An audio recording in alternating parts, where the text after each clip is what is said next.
Really, we're here exposing America's secret. As most of us know, the majority of American men over the past, at least 50 years since circumcision has become very mainstream in our culture, the majority of American men have been circumcised, and the majority of American women, up until this point, are not knowledgeable on the natural male anatomy. And consequently, so many of our doctors and nurses, because of this, are themselves also not knowledgeable on the natural male anatomy. It's this huge, huge part of our culture. American men are circumcised. It's just what we do. Lots of parents don't even know that they have an option not to circumcise. The doctors make it seem often like the parents are failing their children if they don't circumcise them. But something to me that always was confusing growing up, intact of course, was how many of my friends, even sometimes into early adolescence, were not aware that they themselves were cut. I remember in 7th grade once with a friend, somehow the conversation got to talking about our bodies and our genitals, and I asked him if he was circumcised or not, and he didn't know. And so I started to have to ask him questions about his body, and I let him know that he was cut. And at the time, I didn't know anything about it other than it was just the removal of the foreskin, and there was not any medical need for it. But it was, I remember seeing a kind of confused look on my friend's face, like, oh, someone cut my penis? And I remember a couple years later, in I want to say 8th grade, maybe even after, another friend of mine, he had no idea, and he went home and he asked his parents, and then he told me later, he was like, yeah, actually I am. And so that's something that, after being an intactivist especially, I've realized that this is America's dirty secret.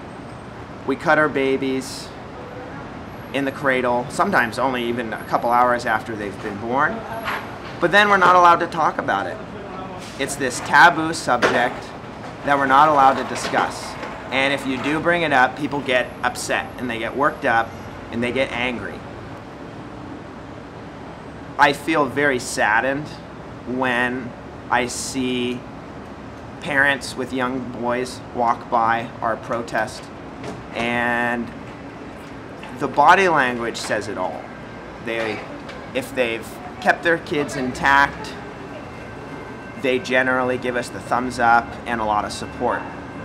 If they've cut their children, you see a wide array of responses. The ones I see most commonly are the parents grab their children, clutch them very tightly, and sometimes try to shield their children's eyes from the sight of our signs. Kids understand that this is something really important, and that's why there's a bunch of grown-ups out here in these blood-stained costumes, some of us going around with signs with actually the graphic images of the procedure, and children are very interested and they want to know. They want to know what's going on. And even the young kids, the 5-6-year-old kids that walk by, their parents try to pretend like, oh, no, nothing, don't worry about it. But the kids see us and they want to know what's up. And you can see it. There's a genuine curiosity, a genuine inquiry going on in their mind. Like, they want to know. And usually their parents don't tell them.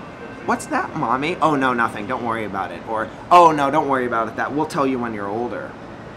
And I really feel that this resistance to explain to our children what we've done to them in and of itself shows how shameful and wrong this practice is. And it's exemplified very plainly in parents' attitudes. They get sometimes very angry. There's kids around here. There's kids. This is disgusting. Well, we're here for your kids. Your kids are going to grow up to be men who may be very angry about what was done to them. it's a really interesting situation that we found ourselves in.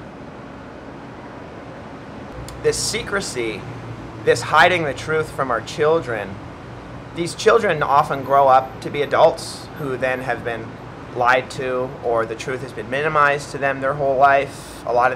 Some of these kids grow up into doctors, and they become practicing physicians who have been told their whole lives that circumcision's an improvement to the penis, that it's a medical thing, that it's just, it's a parent's choice, that the doctors just have to do what parents are asking.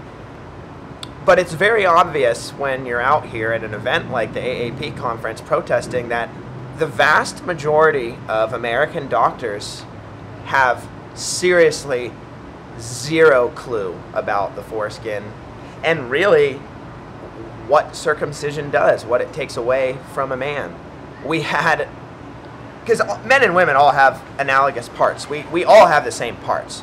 You look at the vulva, the labia are very obviously what are the scrotal folds on the man. We've got the head of the penis, the head of the clitoris, the clitoral hood.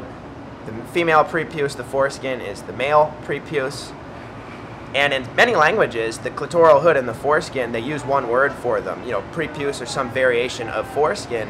We had a female doctor yesterday, someone said, well, all humans are born with foreskins, men and female. And she said, no, they're not. I don't have a foreskin. I don't have that gross stuff. A doctor. One doctor saw my blood stain on my pants today, and she said, oh, well, mine are never that bloody. The way she flaunted it was, I'm a circumciser and I'm proud of it. And it's really, really strange and disturbing, especially when most of the doctors that I've actually interacted with who've stopped to talk with me actually agree with us. And they're like, yeah, I think circumcision's wrong. I don't think we should be doing it. They are also unaware of the AAP Circumcision Task Force statement on the issue. Most of the doctors I've talked to today are not aware that the AAP released a statement that says circumcision has benefits that outweigh the risks. We've seen a lot from doctors today kind of playing the blame game. They go about, oh, you guys should be at the ACOG conference. You guys should be talking to parents. Oh, well, we don't have a choice. Parents are just asking us. And well, then what other body parts do you amputate off children just because their parents ask them to? And they never have an answer for it. And, it's because when they are able to set aside their cultural bias, they understand that cutting the genitals of any children is wrong, of any child is wrong. But in America, we've normalized male genital cutting, but we've demonized female genital cutting because we don't do that in America. And it's very hard for a lot of people to understand that there is no difference between them. You're holding down a human and you're cutting them up with no medical cause for social, religious, or sexual conformity. And it's quite obvious that even the doctors who cut know that what they're doing is wrong. And that's why they get so angry, they get so defensive. I had a doctor today, she said, you should be mad at your parents, not me. I said, actually, my parents did research and they didn't carve their genital mutilation opinions into my body for the rest of my life. And she looks at me and she says, well, they should have had your whole thing cut off. And I mean, how can that person be a practicing physician? I just don't understand. It's disturbing.